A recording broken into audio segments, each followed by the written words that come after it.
दुनिया में Michael porter generic strategies को बहुत ज्यादा फॉलो किया जाता है और इसका जो फर्दर इवोल्यूशन बना वो बना बेस्ट कॉस्ट प्रोवाइडर स्ट्रेटेजी। तो मेरे साथ साथ देखेंगे डियर, दुनिया में कॉम्पिटिटिव एनवायरनमेंट, एग्री करेंगे मोनोपोली तो रही नहीं, तो फिर वर्ल्ड में क्या आ गया, कॉम्पिटिटिव सिचुएशन आ गया।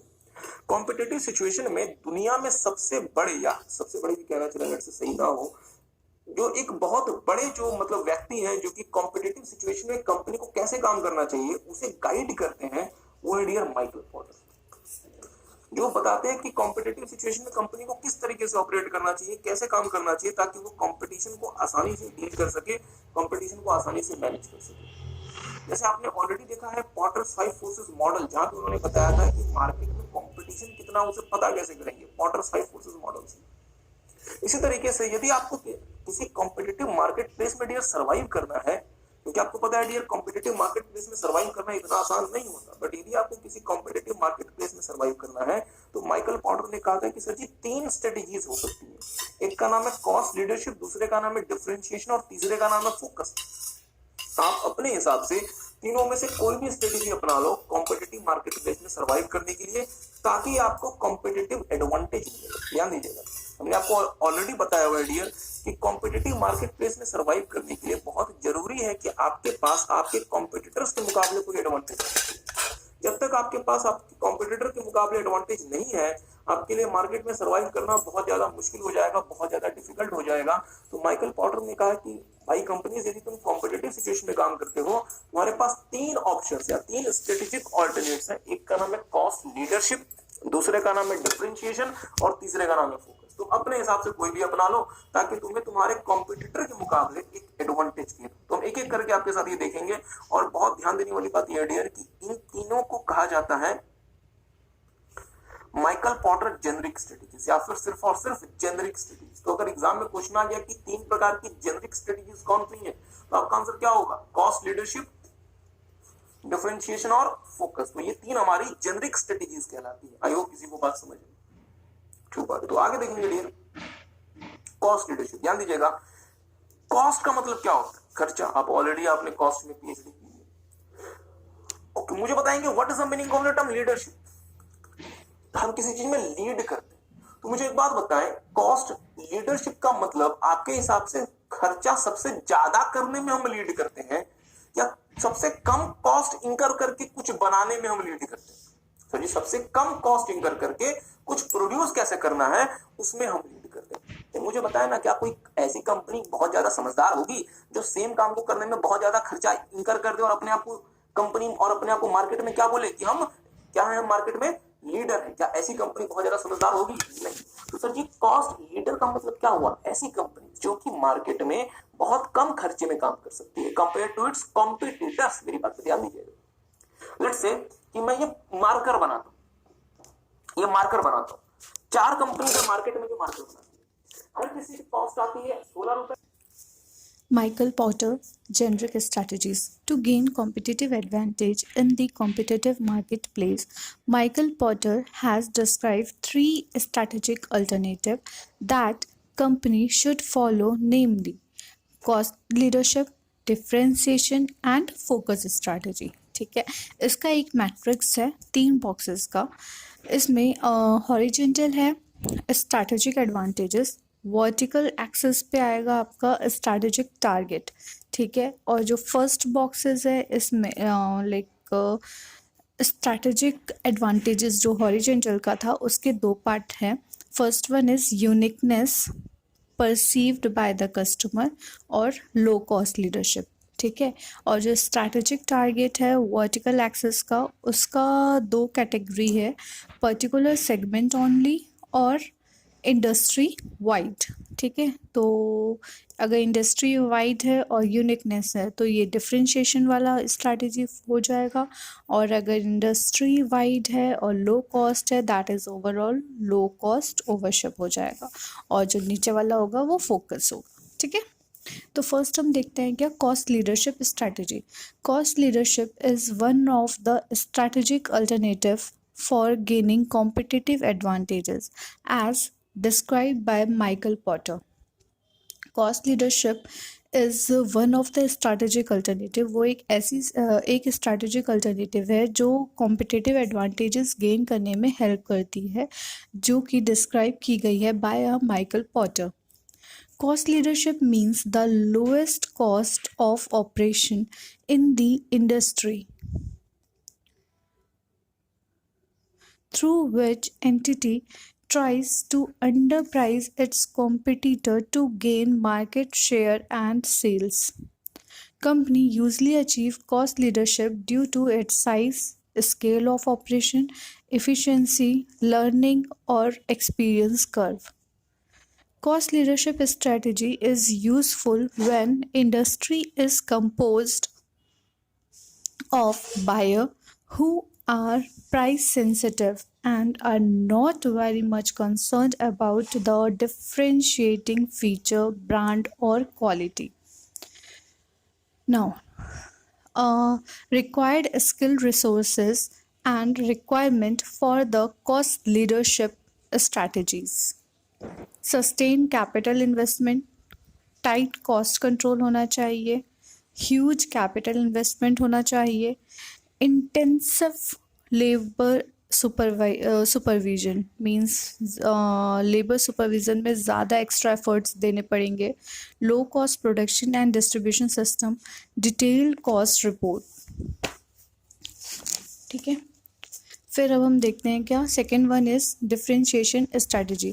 माइकल पॉटर के द्वारा दी गई हुई दूसरी स्ट्रैटेजी जिसका नाम है differentiation strategy. Differentiation is one of the generic strategy recommended by the Michael Potter. In this strategy entity tries to develop product or service having unique feature or attributes that are different from the competitors. That is differentiating features. Differentiating feature could be superior engineering, brand quality, higher useful life, superior design, etc. Differentiation strategy is applied successfully will help the entity to charge premium price। Means अगर आपका product differentiate है और customer purchase भी करना चाहता है तो आप उसके हाई प्राइस भी चार्ज कर सकते हो एंड गेन कस्टमर लॉयल्टी, और कस्टमर की आपको लॉयल्टी भी मिलेगी। लाइक कस्टमर आपके पास ही रहेगा, वो कहीं और नहीं जाएगा अगर उसको आपके प्रोडक्ट समझ में आ गए तो। There are two kind of risk associated with differentiation strategy. Differentiation strategy के साथ दो तरह के risk होते हैं। First one is if customer do not value the differentiating features, they will not pay the higher price, which may lead to the failure of differentiation strategy. So company must do proper study of the customer requirement before initiating differentiation strategy.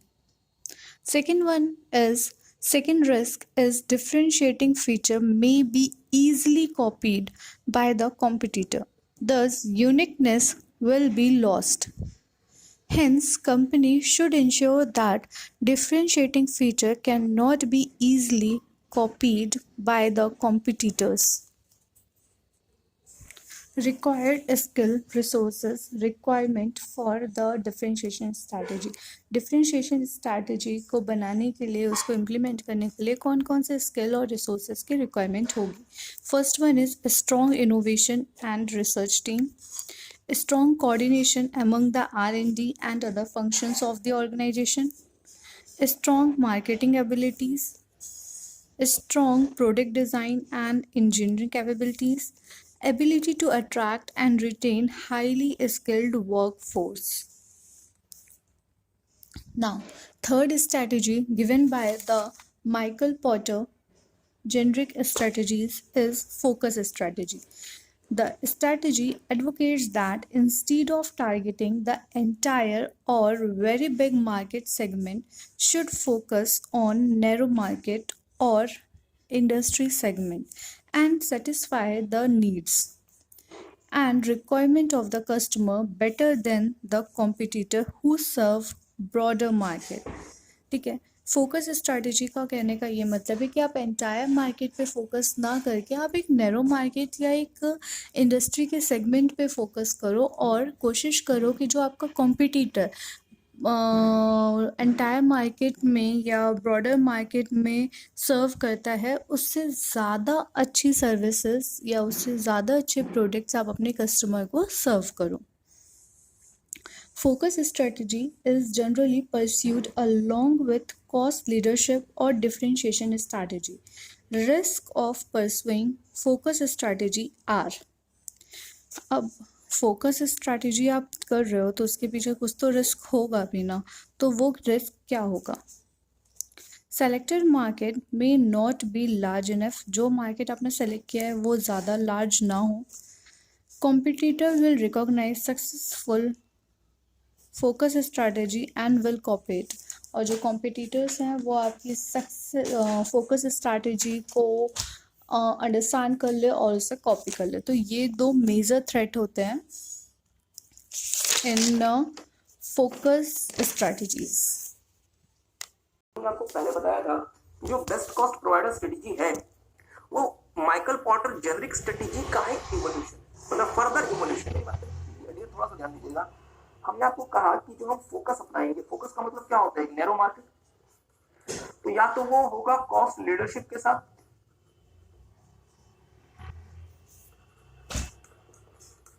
या वो होगा differentiation के साथ. मतलब ये हुआ कि मैं कॉस्ट लीडरशिप के साथ फोकस अपनाता हूं, तो इसको मैं नाम देता हूं डियर फोकस्ड कॉस्ट लीडरशिप. इसको मैं क्या नाम देता हूं? Focused cost leadership. कि मैं एक छोटे मार्केट पे काम करता हूं और मैं कम कॉस्ट से अपने कॉम्पिटिटर को डील करता हूं.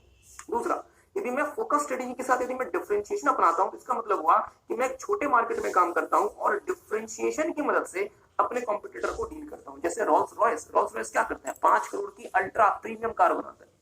But sir ji, Rolls Royce जो कार की क्वालिटी रखता है वो दुनिया में बेस्ट होती है. तो इसका मतलब क्या हुआ? रोल्स रॉयस ने फोकस अपनाया, साथ में क्या अपनाया? डिफरेंशिएशन अपनाया. मेरी बात पर ध्यान दीजिएगा. तो सर जी, अगर मैं फोकस के साथ कॉस्ट लीडरशिप अपनाता हूं, that is focused cost leadership, और यदि मैं फोकस के साथ डिफरेंशिएशन अपनाता हूं, दैट इज फोकस्ड डिफरेंशिएशन. तो सर ये भी तो हो सकता है कि मैं एक बड़े मार्केट में काम करते हुए क्या लगाऊं? Cost leadership. और मैं ये भी तो हो सकता है कि मैं एक बड़े मार्केट सेगमेंट में क्या लगाऊं? डिफरेंशिएशन. तो ये ध्यान से मेरी बात को सुनिएगा, बिल्कुल कंफ्यूज नहीं होगी. हमने क्या देखा कि मैं एक बड़े मार्केट में काम कर रहा हूं और मैं बड़े मार्केट में काम करने के लिए क्या अपना सकता हूं? Cost leadership. तो इसे हम क्या नाम देंगे?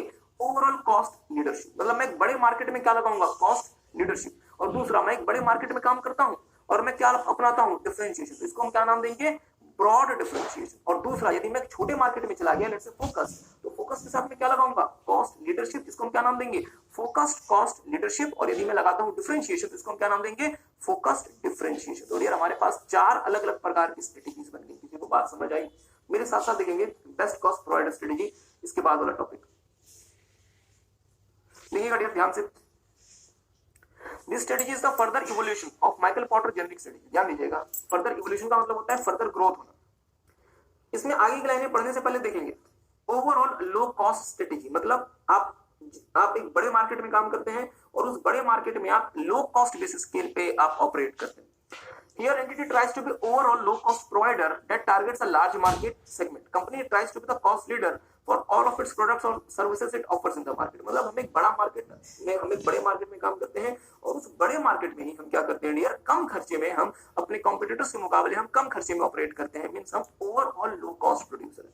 दूसरा, ब्रॉड डिफरेंशिएशन. हम एक बड़ा मार्केट डील करते हैं और उस पूरे के पूरे मार्केट में हम डिफरेंशिएशन इस्तेमाल करते हैं. Here the entity seeks to differentiate its products and services for a large segment of the market. तीसरा, फोकस्ड लो कॉस्ट स्ट्रेटजी. मतलब हमने फोकस अपनाया किसके साथ? कॉस्ट लीडरशिप के साथ. Here the entity focuses on a narrow market segment and tries to outperform the rivals based on the lower cost. और finally क्या होता है डियर? फोकस्ड डिफरेंशिएशन स्ट्रेटजी, जहां पे आपने एक छोटा मार्केट कंसीडर किया और आप डिफरेंशिएशन के साथ, जैसे रोल्स रॉयस के साथ, आप अपने कॉम्पिटिटर को मार्केट से आउट परफॉर्म करते हैं. Here the entity focuses on a narrow market segment and offers differentiated products and services compared to the competitors. I hope आपको बात समझ आई. फिर ये बेस्ट कॉस्ट प्रोवाइडर स्ट्रेटेजी क्या बना? ये तो चारों तो आपने पहले ही देखा था. फिर ये क्या है? आपका सवाल सही है कि फिर ये क्या है. तो मेरी बात पे ध्यान दीजिएगा. ये क्या है देखिएगा मेरे साथ, बहुत ध्यान से मेरी बात को सुनिएगा. माइकल पॉटर जेनरिक स्ट्रेटेजी में यदि आप जाते हैं तो वहां पर उन्होंने 2 प्रकार की जेनरिक स्ट्रेटेजीज आपको क्लियरली बताई. एक का नाम है कॉस्ट लीडरशिप और दूसरे का नाम है डिफरेंशिएशन. कॉस्ट लीडरशिप का मतलब होता है खर्चा घटाना, कॉस्ट कम करना और डिफरेंशिएशन का मतलब होता है फीचर्स बढ़ाना, मतलब खर्चा घटाना, फीचर्स बढ़ाना। तो पॉटर साहब ने ये कहा कि भाई कंपनी तुम या तो खर्चा घटा लो, या तो खर्चा घटा लो, मतलब तुम क्या बन जाओ, कॉस्ट लीडर बन जाओ, या मींस और, या फिर फीचर बढ़ा लो, फीचर बढ़ा लो। ठीक बात है। बट डियर आज के इस कॉम्पिटिटिव एनवायरनमेंट में ये पॉसिबल नहीं है कि आप खर्चा घटा लें या फीचर बढ़ा दें, आपको दोनों काम एक साथ करने पड़ेंगे। मतलब साइमल्टेनियसली आपको खर्चा घटाना पड़ेगा और साइमल्टेनियसली उसी प्रोडक्ट या सर्विस के फीचर्स बढ़ाने पड़ेंगे ताकि आप अपने बायर को बेस्ट वैल्यू प्रोवाइड कर सकें। सर जी बात समझ नहीं आई, समझ आएगी, फोटो देखेंगे साहब, यहां देखेंगे ये 1956 का एक hard disk.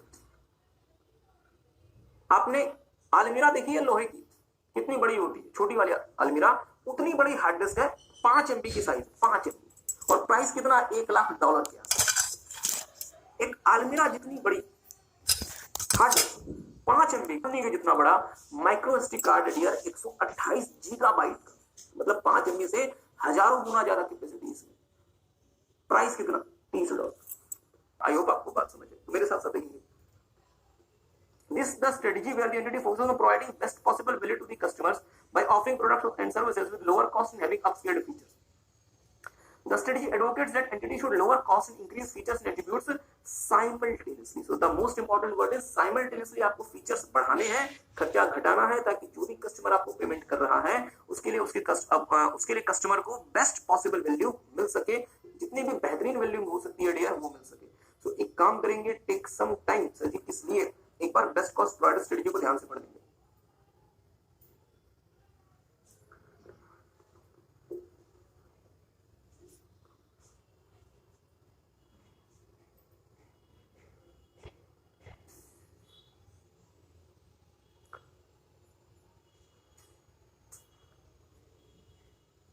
Take some time, एक बार इसे ध्यान से देख लें। हाँ, हम आज आगे प्रोसीड नहीं करेंगे क्योंकि आपको ये बातें याद भी तो रहनी चाहिए ना।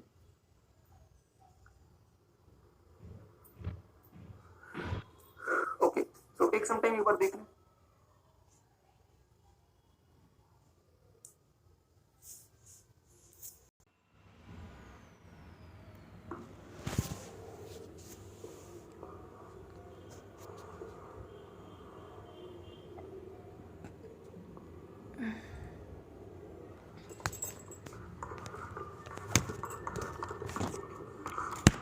क्या कह रहे हैं? हाँ बिल्कुल बिल्कुल, आज इसकी लास्ट मिनट में थोड़ी सी चीजें रिवाइज करा देते हैं, फिर हम आगे प्रोसीड करेंगे। और आज आपका ये वाला जो चैप्टर है, चैप्टर नंबर 4, ये खत्म हो जाएगा। ज्यादा समय नहीं लगेगा, मैक्सिमम 2 घंटे भी शायद लगेंगे। देखिएगा, अब कृपया यहाँ ध्यान देंगे। हमने आपके साथ थर्ड ईयर चैप्टर नंबर 4 में एक बहुत इंपॉर्टेंट टॉपिक शुरू किया था जिसका नाम है strategic alternative.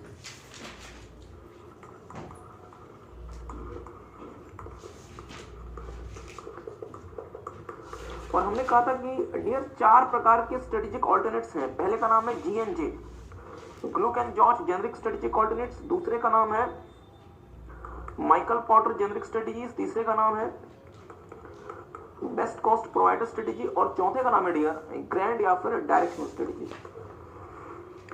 G&J strategic alternates जो थे हमारे, उसमें 4 प्रकार के अलग अलग स्ट्रेटेजिक ऑल्टरनेट्स का जिक्र होता था।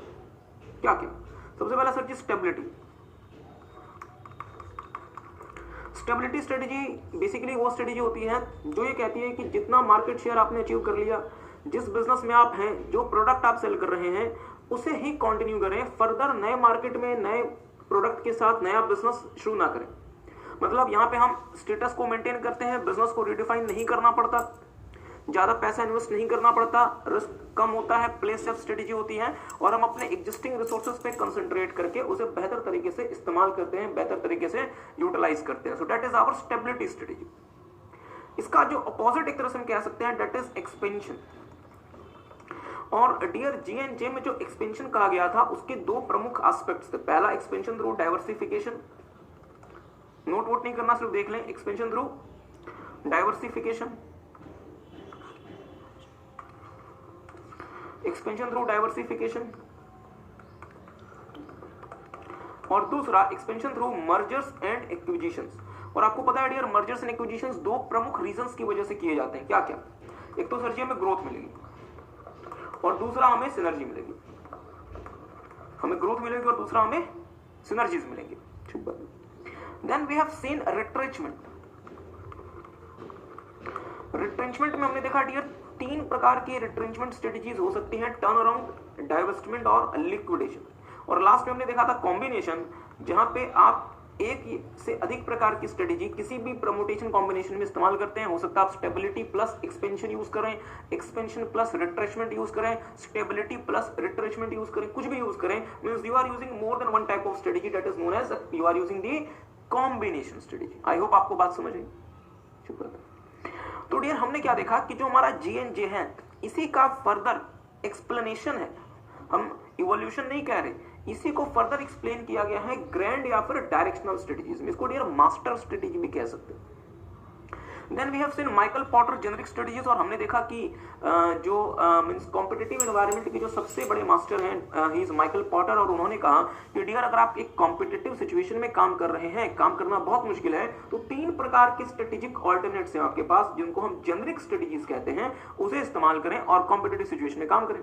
हमने कहा सर वो क्या क्या हमारे स्ट्रेटेजिक ऑल्टरनेट्स हैं? उन्होंने कहा कि डियर एक तो है आप क्या यूज कर सकते हैं, कॉस्ट लीडरशिप, जहां पे आप lowest cost of operation create करने का प्रयास करेंगे इंडस्ट्री में। दूसरा आप यूज कर सकते हैं डिफरेंशिएशन स्ट्रेटेजी, जहां पे आप अपने प्रोडक्ट्स में ऐसे फीचर्स और एट्रीब्यूट्स ऐड करेंगे जो कि आपके कॉम्पिटिटर से आपको सुपीरियर बनाता है। और तीसरा आप यूज कर सकते हैं फोकस स्ट्रेटेजी, जहां पे आप एक बड़े मार्केट सेगमेंट को टारगेट ना करते हुए एक नैरो मार्केट सेगमेंट टारगेट करना पसंद करेंगे, ताकि आप उस नैरो मार्केट सेगमेंट में अपने कॉम्पिटिटर के मुकाबले अपने कस्टमर्स को ज्यादा बेहतर तरीके से सर्व कर पाए।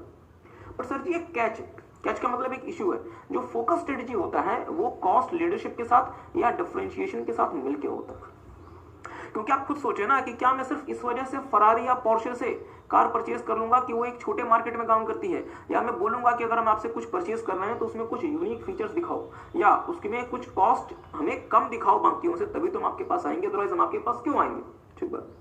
Then we have seen the further evolution of Michael Porter's generic strategies, which is known as best cost provider strategy, जो कुल मिला के 5 प्रकार की स्ट्रेटेजीज की बात कर रहा होता है। पहला ओवरऑल लो कॉस्ट प्रोवाइडर या फिर ओवर लो कॉस्ट स्ट्रेटेजी, दूसरा ब्रॉड डिफरेंशिएशन, तीसरा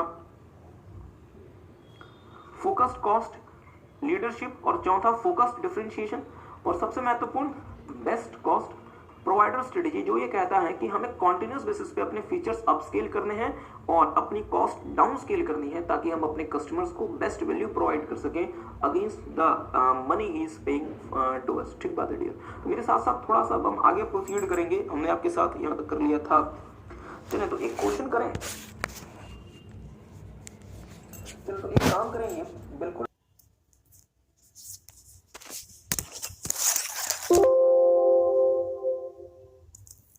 दो चीजें होती है, एक कहलाता है मर्जर और दूसरा होता है एक्विजिशन। मर्जर का मतलब होता है जब दो कंपनीज मिलती हैं, एक तीसरी कंपनी इमर्ज होती है, मतलब दो कंपनीज मिलेंगी, दोनों बंद हो जाएंगी और एक तीसरी कंपनी जन्म लेगी, दैट इज मर्जर। और एक्विजिशन में होता है कि एक बड़ी कंपनी एक छोटी कंपनी को अक्वायर कर लेती है, और हो सकता है वो छोटी कंपनी बंद हो जाए और बड़ी कंपनी चलती रहेगी, उसको क्या नाम देंगे? एक्विजिशन। एक काम करेंगे, इन दोनों फोटो को देखें, फोटो नंबर 1 और फोटो नंबर 2, मुझे बताएं इनमें से कौन सा आपको मर्जर लगता है और कौन सा एक्विजिशन लगता है। टेक सम टाइम, देखें कौन सा मर्जर है और कौन सा एक्विजिशन है, और जो भी आपको लगता है सब क्यों लगता है, why you think, what you think.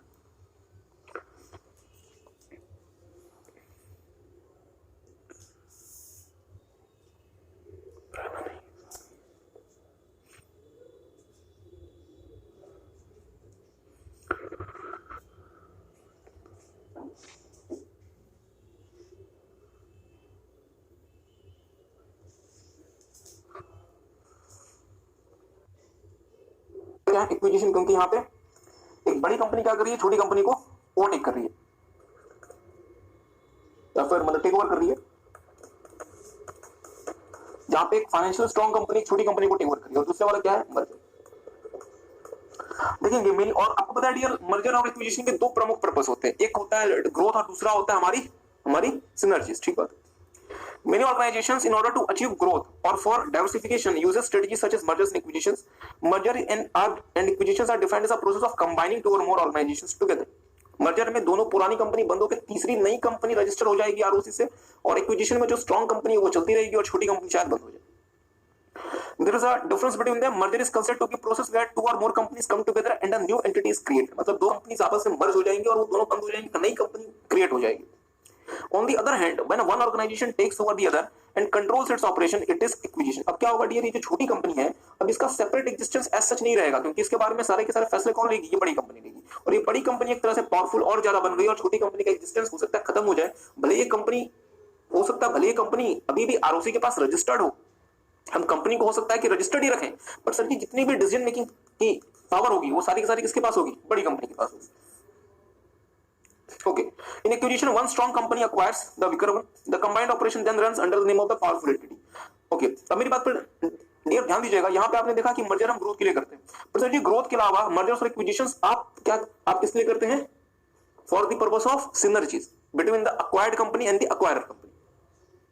और आपको मतलब सिनर्जी कहां से आ सकता है, हो सकता है कि आपको नई कंपनी से फिजिकल फैसिलिटीज मिलेंगी, मतलब जैसे हमने आपको एग्जांपल दिया था, फिएट कंपनी की जितनी भी फैक्ट्रीज होंगी वो किसको मिल जाएंगी, मारुति को। हो सकता है फिएट के पास जो भी टेक्निकल स्किल्स है वो किसको मिल जाएंगे, मारुति को। फिएट का जो भी डिस्ट्रीब्यूशन चैनल है वो किसको मिल जाएगा, मारुति को। फिएट का जो भी R&D है वो किसको मिल जाएगा, मारुति को, जैसे आपने ऑलरेडी देखा था। इसी तरीके से डियर जैसा कि हमारे मतलब डिफरेंशिएशन चार तरीके के होते थे, मर्जर्स भी हमारे या फिर एक्विजिशंस भी हमारे चार तरीके के होते हैं, हॉरिजॉन्टल, वर्टिकल, कोजेनरिक या फिर कॉन्सेंट्रिक और finally conglomeratic. So take some time, हम आपको ज्यादा समय नहीं लगाएंगे, एक बार इन चारों को पढ़ें, ये बिल्कुल सेम है जो कि आपने ऑलरेडी देखा हुआ है। चलिए मेरे साथ साथ देख लें हॉरिजॉन्टल मर्जर क्या होता है एट द सेम लेवल। तो हॉरिजॉन्टल मर्जर में डियर क्या होता है, एक कंपनी अपने कॉम्पिटिटर के साथ ही मर्ज हो जाती है। जैसे फॉर एग्जांपल हो सकता है हुंडई और मारुति मिलकर एक नई कंपनी बनाना चाहे, तो ऐसे मर्जर को जहां पे आप अपने कॉम्पिटिटर के साथ मर्ज हो जाएं, इसे हम नाम देते हैं horizontal merger. So horizontal merger are combination of firms engaged in the same industry. It is a merger with a direct competitor. The principal objective behind is to achieve economics of scale, ताकि आप बड़े scale पे काम करें। जो factories Maruti की वो तो वही है, अब जो हुंडई की फैक्ट्री भी हमारी हो जाए। दूसरा, कंपटीशन को हम मार्केट से कम करना चाहते हैं। Example, formation of book bond Lipton India limited through the merger of Lipton India and book bond. जैसे फॉर एग्जांपल भारत देश में दो चाय के ब्रांड्स जो थे वो दोनों आपस में कंपीट करते थे डियर, कौन कौन से, लिप्टन एंड ब्रुक बॉन्ड, ये दोनों मिलकर क्या बन गए, book bond and Lipton India. तो इसे हम क्या नाम देंगे, हॉरिजॉन्टल मर्जर। इसे हम क्या नाम देंगे, हॉरिजॉन्टल मर्जर। ऑडियो में कुछ इशू आ गया लगता है, सही है। एक बात मुझे बताएं, ऑडियो मेरी क्लियर आ रही है आपको?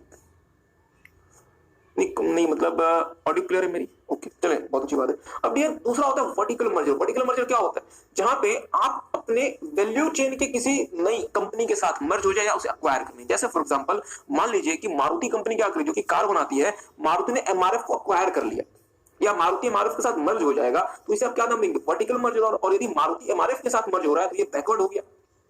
अगर एमआरएफ मारुति के साथ मर्ज हो गया तो ये फॉरवर्ड हो गया, अगेन वर्टिकल हो गया। ठीक बात है, तो देखेंगे it is a merger of two organizations that are operating at the same industry but at different stages of production or distribution system. If organization takes over its supplier of raw material, मतलब sir जी आप कहां पहुंच गए, अपने supplier के पास, मतलब backward, तो इसे आप क्या नाम देंगे, बैकवर्ड इंटीग्रेशन। और यदि आप अपने कस्टमर को ही टेक ओवर करने तो आप इसे क्या नाम देंगे, फॉरवर्ड इंटीग्रेशन। कोजेनरिक क्या होता है डियर, आप जब अपनी मिलती जुलती कंपनी में चले जाए तो आप उसे नाम देंगे कोजेनरिक या फिर कॉन्सेंट्रिक। और डाइवर्सिफिकेशन होता है कि जब आप बिल्कुल ही अलग इंडस्ट्री में चले जाएं, बिल्कुल ही अलग कंपनी में चले जाएं जो कि आपके एग्जिस्टिंग बिजनेस से दूर दूर तक रिलेट नहीं करती, प्रोडक्शन में, डिस्ट्रीब्यूशन में, टेक्नोलॉजी में, मार्केटिंग में, कस्टमर में, किसी में भी कोई रिलेशन नहीं है, it is known as conglomeratic. So take some time, एक बार से देख ले। और जिन बच्चों ने इसे देख लिया, एक काम करेंगे, एक बार ये एग्जांपल पढ़ेंगे और आपको बताना है टाइप ऑफ मर्जर कौन सा। आपको यहाँ पर टाइप ऑफ मर्जर आइडेंटिफाई करना है। आपने चार प्रकार के मर्जर देखे हैं, हॉरिजॉन्टल, वर्टिकल इंटीग्रेशन, मतलब वर्टिकल मर्जर, कोजेनरिक और इम्प्लीमेंटेशन प्रोसेस। ये आपने ऑलरेडी देखा हुआ है चैप्टर नंबर 2 में, जिसका नाम था स्ट्रेटेजिक मैनेजमेंट मॉडल। पढ़ना है corporate strategy formulation implementation process. ये आपने ऑलरेडी देखा हुआ है चैप्टर नंबर 2 में, जिसका नाम था स्ट्रेटेजिक मैनेजमेंट मॉडल। अब मैं कुछ पूछूंगा तो आप बच्चे नाराज हो जाएंगे क्योंकि आप रिवाइज करके बातें नहीं होंगे नाराज। चलो तो मुझे बताया स्ट्रेटेजिक मैनेजमेंट में क्या क्या स्टेजेस है। सबसे पहले setting vision and mission statement, इसके बाद लॉन्ग टर्म ऑब्जेक्टिव्स, इसके बाद generate, evaluate and select strategies, फिर implement management level strategy, implement functional level strategy and monitor and evaluate performance. तो ऐसे ही कुछ बात यहाँ पे कही गई है। अगेन इसी चीज को दोबारा से पढ़ना है पर थोड़ा सा अलग तरीके से, तो मेरे साथ साथ आइए।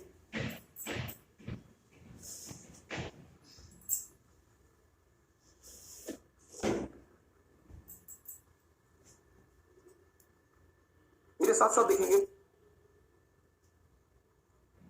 बहुत पीछे रह गया लगता है, हाँ स्टार्टिंग में टॉपिक था। ओके, मेरे साथ साथ आओ मेरे दोस्तों, एक किस्सा सुनो। तो मेरा आपको किस्सा तो नहीं सुनाएंगे, बट इन्हीं आओ देखेंगे dear. Corporate strategy formulation implementation process, मतलब किसी भी कंपनी की स्ट्रेटजी फॉर्मुलेट और इंप्लीमेंट का जो होगी उसका प्रोसेस क्या है। तो सर यहाँ पे 5 स्टेप्स इन्वॉल्व होते हैं, ज्यादा इसमें नहीं जाते। 5 स्टेजेस क्या क्या इन्वॉल्व होते हैं। सबसे पहला होता है डियर, आपको सबसे पहले एक स्ट्रेटेजिक विजन डेवलप करना पड़ेगा, क्योंकि ऑलरेडी आपने चैप्टर नंबर 2 में देखा है, इसलिए यहाँ पे हम आपको कुछ सिलेक्टिव चीजें कराएंगे। विजन में हमें क्या देखना होता है कि सर जी हम अल्टीमेटली अपनी कंपनी को कहाँ लेके जाना चाहते हैं। यदि मैंने डियर विजन ही गलत डेवलप कर दिया तो मेरी पूरी कंपनी ही गलत ट्रैक पे चली जाएगी। इसलिए विजन डेवलप करते समय मुझे बहुत केयरफुल तरीके से विजन को डेवलप करना पड़ेगा। और एक और छोटी सी बात है डियर, आपको पता है कि आज के समय कंपनी की बहुत सारी क्या होती है, छोटी छोटी मतलब सब्सिडरीज होती है।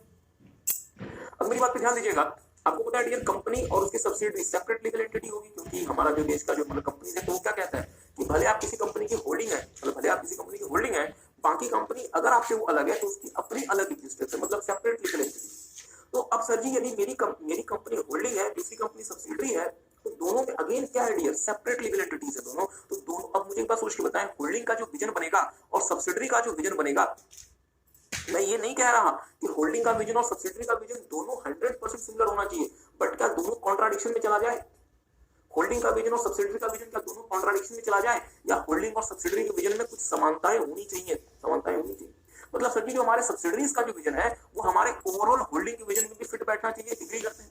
इसी बात को देखेंगे, while developing the strategic vision for a subsidiary, its manager should ensure that the strategy fits in the overall corporate strategy। मतलब जब आप सब्सिडरी के लिए विजन बनाए तो ध्यान रखें कि सब्सिडरी का विजन ऐसा बने कि वो ओवरऑल कॉर्पोरेट स्ट्रेटजी के साथ मैच कर जाए। ऐसा नहीं कि सब्सिडरी और होल्डिंग का विजन आपस में कॉन्ट्राडिक्शन में चला जाए, कितना अजीब सा लगेगा। आप ही की दो कंपनीज और दोनों के विजन ही अलग है, मतलब दोनों के विजन 100% अपोजिट। तो मुझे बताएं ऐसी कंपनी में सबसे ज्यादा बेवकूफ कौन बनेगा, उसका इन्वेस्टर जिसने उस कंपनी के शेयर खरीदे।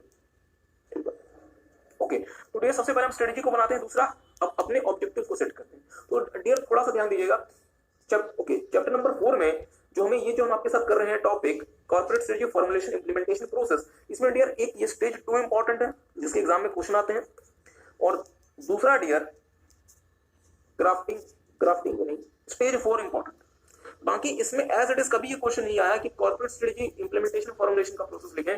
जब भी ऐसा क्वेश्चन आता है वो चैप्टर नंबर 2 से आता है, स्ट्रेटेजिक मैनेजमेंट का मॉडल बताएं। अब इंस्टीट्यूट ने दोबारा क्यों दे दिया, इट इज वियर्ड, क्योंकि जो नया जो सिलेबस है स्ट्रेटेजिक मैनेजमेंट का, उसमें इंस्टीट्यूट ने दोनों को मर्ज करके एक ही जगह किया हुआ है, यहाँ पे इन्होंने 2 जगह दे दिया। इसलिए इंस्टीट्यूट को भी ये गलती समझ आई कि सर जी हमने एक चीज को हमने रिपीट कर दिया, इसलिए इंस्टीट्यूट आपसे ऑब्जेक्टिव वाले पॉइंट से क्वेश्चन पूछता है और आपसे इंप्लीमेंटेशन वाले पॉइंट से क्वेश्चन पूछता है। नहीं हो, ध्यान दीजिएगा।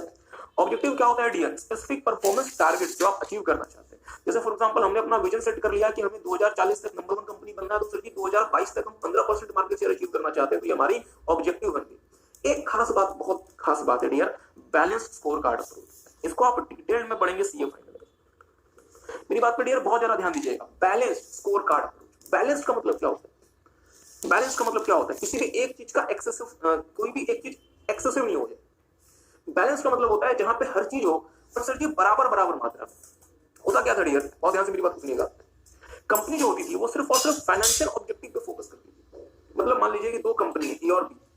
कंपनी ए लेट से सिर्फ और सिर्फ यदि फाइनेंशियल ऑब्जेक्टिव पे फोकस करती है, मतलब हमें आज अपना प्रॉफिट मैक्सिमाइज करना है, तो हो सकता है कि इसकी वजह से कंपनी ए R&D में पैसा ना लगे, अपने कस्टमर को बेटर आफ्टर सेल सर्विसेज ना दे, अपनी कंपनी में इंटरनल इंप्रूवमेंट ना करे, नया कोई रिसर्च ना करे, नया कोई इनोवेशन ना करे, क्योंकि कंपनी ए सिर्फ और सिर्फ किसके बारे में कंसर्न है, फाइनेंशियल ऑब्जेक्टिव्स के बारे में कंसर्न है। बट यदि सर जी अगर आप अपने कस्टमर्स को बेटर सर्विस नहीं देते, वहां पे अगर आप कॉस्ट कटिंग करेंगे, अपनी कंपनी का इंटरनल प्रोसेस आप इंप्रूव नहीं करते, और आप अपने यहाँ लर्निंग नहीं करते, आप अपने यहाँ ग्रोथ नहीं करते, अपने यहाँ रिसर्च नहीं करते, तो आप स्ट्रेटेजिक वे में लूज कर जाएंगे, मतलब आप लंबे समय तक स्ट्रेटेजिक वे में काम नहीं कर पाएंगे। इसलिए डियर इंस्टीट्यूट ने ये कहा कि जब भी आपको ऑब्जेक्टिव्स बनाने चाहिए, आपको बैलेंस्ड स्कोर कार्ड अप्रोच अपनाना चाहिए, जहां पे आप अपने स्ट्रेटेजिक ऑब्जेक्टिव्स भी देखेंगे और अपने फाइनेंशियल ऑब्जेक्टिव्स भी देखेंगे। बैलेंस स्कोर कार्ड में डियर 4 चीजें होती हैं। पहला फाइनेंशियल पर्सपेक्टिव, मतलब हम फाइनेंस के बारे में भी कंसर्न है। दूसरा कस्टमर पर्सपेक्टिव कि हमारा कस्टमर हमसे कितना खुश है। तीसरा इंटरनल प्रोसेस पर्सपेक्टिव की जो कंपनी में जो एग्जिस्टिंग प्रोसेस है वो कैसे काम कर रहे हैं। और चौथा लर्निंग एंड ग्रोथ पर्सपेक्टिव की क्या आप कुछ लर्न कर भी रहे हैं, ग्रो कर रहे हैं इंटरनली या नहीं कर रहे। तो हमें चारों बातों पर ध्यान रखना चाहिए और सिर्फ फाइनेंशियल में हमें अपने आप को नहीं खो देना चाहिए। ध्यान दीजिएगा, इंश्योर तो यहां तक कहता है कि unless the company is in deep financial difficulty, यदि कंपनी बहुत ज्यादा फाइनेंशियल डिफिकल्टी का शिकार नहीं है तो कंपनी को सर स्ट्रेटेजिक ऑब्जेक्टिव पे फोकस करना चाहिए और फाइनेंशियल पे तो फोकस ही नहीं करना चाहिए। इंश्योर तो यहां तक कहता है, मतलब बुद्धि वाली बात समझनी है कि बैलेंस स्कोर कार्ड ने हमें ये कहा कि डियर हमें अपने फाइनेंशियल ऑब्जेक्टिव्स का तो ध्यान रखना ही चाहिए, साथ में हमें अपने स्ट्रेटेजिक ऑब्जेक्टिव्स का भी ध्यान रखना चाहिए, मतलब customer perspective, internal process perspective और finally learning and growth perspective. ठीक बात है। इसके बाद इंश्योर कहता है कि सर जी दो प्रकार के ऑब्जेक्टिव्स को बनाओ, शॉर्ट टर्म भी बनाओ और लॉन्ग टर्म भी बनाओ। शॉर्ट टर्म ऑब्जेक्टिव्स वो होंगे जो 1 से 2 साल तक अचीव हो जाएंगे और लॉन्ग टर्म ऑब्जेक्टिव्स वो होंगे जो कि इसके लंबे समय तक चलेंगे। अगर आपको डियर लॉन्ग टर्म प्रोस्पेरिटी चाहिए, ध्यान दीजिएगा, अगर आपको लॉन्ग टर्म प्रोस्पेरिटी चाहिए तो आपको 7 एरियाज में डियर लॉन्ग टर्म ऑब्जेक्टिव्स बनाने पड़ेंगे। तो ये क्वेश्चन में भी आ सकता है, तो कृपया ध्यान से देखेंगे। यदि आपको लॉन्ग टर्म प्रोस्पेरिटी चाहिए तो आपको 7 एरियाज में लॉन्ग टर्म ऑब्जेक्टिव्स बनाने चाहिए। पहला प्रॉफिटेबिलिटी को देखें, प्रोडक्टिविटी को देखें, कंपटीटिव पोजीशन को देखें, इंप्लॉय को जो डेवलप करना है, मींस इंप्लॉय हमारा ज्यादा कॉम्पिटेंट बने, इंप्लॉय में पैसा लगाएं, ट्रेनिंग दें उसे, इंप्लॉय रिलेशन अच्छा रखें, पता चला इंप्लॉय को आपने ट्रेनिंग दी, इंप्लॉय किसी बात से नाराज हुए कंपनी छोड़ के चला गया, टेक्नोलॉजिकल अपने यहाँ इंप्रूवमेंट करें और फाइनली पब्लिक रिस्पॉन्सिबिलिटी भी समझे, मतलब आपकी जिम्मेदारी देश के प्रति भी है, देश के लोगों के प्रति भी है। So take some time. जो बात आपको यहाँ पे याद रखनी है डियर कि 7 ऐसे एरियाज होते हैं जहां पे हम लॉन्ग टर्म ऑब्जेक्टिव्स को एस्टैब्लिश करते हैं। 7 ऐसे एरियाज होते हैं जहां पे हम लॉन्ग टर्म ऑब्जेक्टिव्स को एस्टैब्लिश करते हैं। प्रॉफिटेबिलिटी, प्रोडक्टिविटी, और आपको ये याद होनी चाहिए as it is, competitive position, employ development, employ relation, फिर मतलब टेक्नोलॉजिकल लीडरशिप और फाइनली पब्लिक रिस्पॉन्सिबिलिटी। इसको याद रखने की एक अजीब सा तरीका है, याद अगर आप रखना चाहें, 3 P 2 E 1 C 1 T। 3 P के 2 E के, मतलब 3 P के ऑब्जेक्टिव्स आएंगे, 2 E के आएंगे, 1 C का ऑब्जेक्टिव आएगा, 1 T का ऑब्जेक्टिव आएगा। तो सर जी 3 P के कौन कौन से? Profitability, productivity, public relationship. 2 E के कौन से? Employ development, employ relation. 1 C का मतलब कौन सा? Competitive position. और 1 T का मतलब टेक्नोलॉजिकल लीडरशिप। तो सर जी 3 P के 2 E के, 1 C का, 1 T का। और जो आप लॉन्ग टर्म ऑब्जेक्टिव्स बनाएंगे डियर, उसमें कुछ क्वालिटीज होनी चाहिए। पहला फ्लेक्सिबल होना चाहिए, मेजरेबल होना चाहिए, मोटिवेटिंग होना चाहिए, सुटेबल होना चाहिए, इंडस्ट्रेबल होना चाहिए, अचीवेबल होना चाहिए। अगेन ये कंफ्यूज करने वाली बात है, आपने ऑब्जेक्टिव्स की क्वालिटी ऑलरेडी देखी हुई है चैप्टर नंबर 2 में। तो जो आपने चैप्टर नंबर 2 में ऑब्जेक्टिव्स की क्वालिटीज देखी थी वो एज इट इज यहाँ पे कॉपी कर दे, इसमें नया कुछ नहीं करना। तो जो आपने चैप्टर नंबर 2 में ऑब्जेक्टिव्स की क्वालिटीज देखी थी वही यहाँ पे लिखेंगे, नया कुछ नहीं लिखेंगे, क्योंकि मेरे लिए बोल देना आसान है, इंस्टीट्यूट के लिए किताब छाप देना आसान है, बट वहां पे भी ऐसी ही बातें थी। तो आपने जो चैप्टर नंबर 2 में ऑब्जेक्टिव्स पढ़ा था कि ऑब्जेक्टिव्स की क्या क्या फीचर्स होने चाहिए, वही यहाँ पे लिखेंगे कि लॉन्ग टर्म ऑब्जेक्टिव्स के भी वही फीचर्स होने चाहिए। ओके, अब डियर हमने क्या किया, हमने अपने ऑब्जेक्टिव्स भी बना दिए।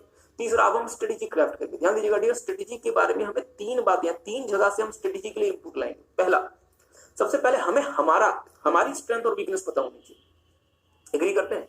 अगर मुझे स्ट्रेटेजी बनानी तो फिर सबसे पहले मुझे क्या पता होना चाहिए कि सर जी मुझ में कहाँ स्ट्रेंथ है, मुझ में कहाँ वीकनेस है। दूसरा, मुझे अपनी स्ट्रेंथ वीकनेस पता चल गई, क्या मुझे मार्केट की रिक्वायरमेंट भी पता होनी चाहिए? हाँ सर, मुझे मार्केट की, मुझे कस्टमर की रिक्वायरमेंट भी पता होनी चाहिए। और तीसरा, मुझे, चूंकि मैं कॉम्पिटिटिव सिचुएशन में काम करता हूं, तो मुझे मेरे कॉम्पिटिटर की स्ट्रेंथ, वीकनेस और उसकी स्ट्रेटेजीज का भी पता होना चाहिए, ताकि मैं इस चीज को देखूं कि मेरा कस्टमर कहाँ, मेरा कॉम्पिटिटर कहाँ गलती कर रहा है, मैं उससे फायदा कैसे उठा सकता हूँ और मैं अपना बेनिफिट कैसे कर सकता हूँ। तो ध्यान दीजिएगा डियर, 3 ऐसे एरियाज होते हैं जिसका आपको ध्यान रखना पड़ेगा स्ट्रेटेजीज को बनाते समय। पहला, खुद की स्ट्रेंथ और वीकनेस का पता रखें। दूसरा, आपका जो कॉम्पिटिटर है उसकी स्ट्रेंथ, वीकनेस और उसकी स्ट्रेटेजीज का पता रखें। और तीसरा, अल्टीमेटली हमें किसकी रिक्वायरमेंट पूरी करनी है, मार्केट की, तो मार्केट के नीड्स को समझें। तो एक काम करें, एक बार इसे पढ़ लें।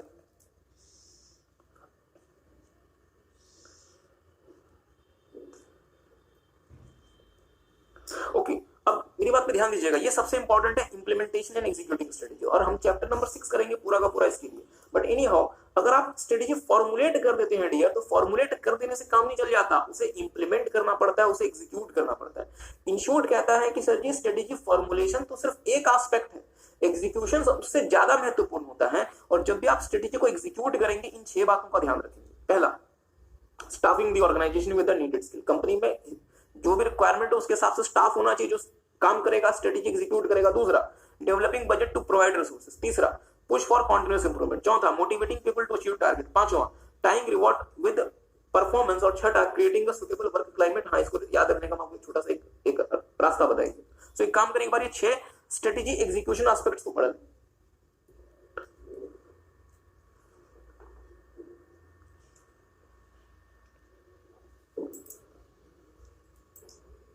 चलिए अब एक कहानी सुनेंगे डियर। हमारे देश में परेशानी क्या है, फॉर्मुलेशन ऑफ स्ट्रेटेजी या इम्प्लीमेंटेशन। सरकार बेहतरीन स्ट्रेटेजी बनाती है बट इंप्लीमेंट नहीं कर पाती, क्योंकि हमारे देश में आपको पता है डियर, मतलब ब्यूरोक्रेसी बहुत बड़ा हर्डल है।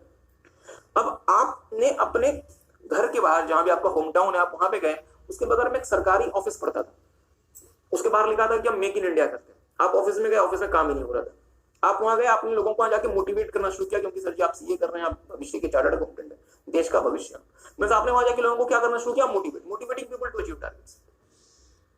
ठीक बात। एक अंकल जी बैठे थे, वो आपकी बात मतलब 5 मिनट सुनी, वो परेशान हो गए। उन्होंने कहा कि बेटा ज्यादा यहाँ पे आके ज्ञान मत दो, हालात देखो यहाँ पे क्या है, काम करने के लिए हमारे पास बंदे नहीं है, ऊपर पंखा नहीं चल रहा, ऐसे हालात में तुम उनसे क्या एक्सपेक्ट करते हो? आपको बात समझ है? तो आपने क्या किया वहां पे, staffing the organisation with the needed skills. आपने जितने भी रिक्वायर्ड लोग थे, आपने उनको बुलाया, उनको वहां पे बैठाया कि भाई ये भी काम करेंगे।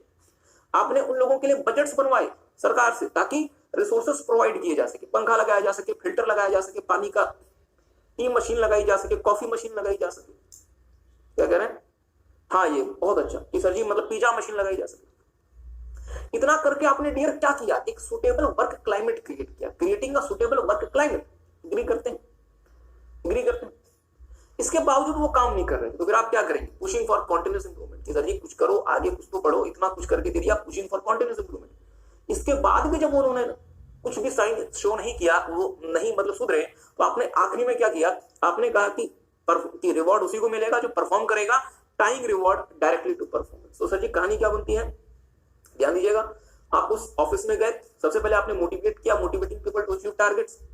उन्होंने आपको बताया पंखा नहीं है, बिजली नहीं है, स्टाफ नहीं है, तो फिर आपने क्या किया, staffing organisation with needed skills, developing budgets to provide resources, इतना करके creating a suitable work climate. फिर भी उन्होंने काम नहीं किया, तो फिर pushing for continuous improvement, finally time reward directly with performance. कहानी खत्म। तो सर ये 6 बातें हैं डियर जो कि आपको ध्यान रखनी है स्ट्रेटेजी के एग्जीक्यूशन के समय। और आखिरी में बस कॉन्टिन्यूअस बेसिस पे हम अपने एनवायरनमेंट के होने वाले परिवर्तनों को मॉनिटर करेंगे, अपने परफॉर्मेंस को इवेल्युएट करेंगे, और जो भी हमें एक्शंस लेने की हमारी स्ट्रेटेजी ज्यादा बेहतर तरीके से काम करें, उसमें हम एक्शंस लेंगे, एडजस्टमेंट्स करेंगे। सो टेक सम टाइम, एक बार इसे पढ़ लें, और जितना भी कुछ बचा हुआ है डियर, जो भी क्वेश्चंस हैं वो सारे क्वेश्चंस हो चुके हैं, आप इसे घर पे देखें। अगर कोई डाउट वोट आता है तो आप हमसे जरूर से पूछें। तो फिर डियर एक काम करें, एक मिनट लें, एक बार इसे पढ़ लें। चैप्टर नंबर 4 हमारा डियर खत्म हो गया, इसमें कुछ भी और आपको नहीं पढ़ना, सब कुछ हमने ऑलरेडी आपको करा दिया है, बट आपको घर जाके इसे जरूर से रिवाइज करना है, जरूर से रिवाइज करें। चैप्टर नंबर 4 जरूर से मतलब होता है ना कि वो मतलब आजकल डियर मतलब बहुत सारे मतलब मैरिजेस चल रहे हैं, तो मेरे पास घर पे मेरे फ्रेंड का शायद पता नहीं मतलब रिलेटिव की मैरिज का कार्ड है, तो आपको लिखा हुआ था कि मेरे मामा की शादी में जरूर आना। ओके, तो अगेन इसको घर पे जाके मतलब जरूर रिवाइज करें। एनीहाउ, तो फिर आई होप आपने इसे पढ़ लिया। तो फिर आज के लिए डियर फिर हम ओवर करते हैं, अगली क्लास में हम आपके साथ शुरू करेंगे चैप्टर नंबर 5। तो फिर आज के लिए बाय बाय सबको। हाँ डाउट आप पूछ सकते हैं रिसेप्शन में, डाउट के लिए मतलब रिसेप्शन में। और